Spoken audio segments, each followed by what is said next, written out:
New tonight, a series of immigration raids in Memphis are increasing concerns among many immigrant communities here. That's especially true due to bills that are moving forward at the Tennessee state capitol, such as one that seeks to deny public school education to undocumented students. For them, the message is clear. Tonight, we have team coverage of this pressing issue. ABC 24's Scott Mattis will be covering the impact of that education bill, which passed a subcommittee today. But first, we start with Lauren Turman. She talked to local advocates who are doing their best to block ICE raids and the intimidation that comes from them. Lauren.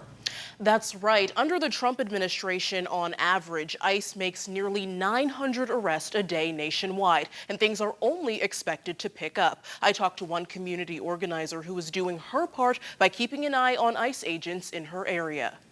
We're not doing that here. We're not doing that. A string of raids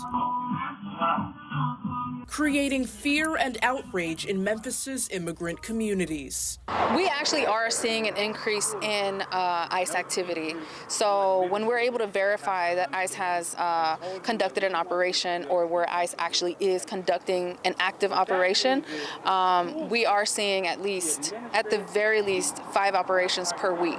Maria Oseja is an organizer for Vecindarios 901, a local team responding to ICE raids and combating any intimidation around the city. At a rally for equal education access, she says just showing up makes all the difference. In essentially just showing up to see and observe ICE activity, ICE actually ended up leaving the neighborhood and not conducting any detainments in that moment. And showing up, she says, is just the start of a fight to keep this community safe. Memphis, here. Right now, our freedom is at stake. Several people in the civil rights movement died so that we can have freedoms today. And we are not going to allow our freedoms to be stepped on and for their lives to be in vain.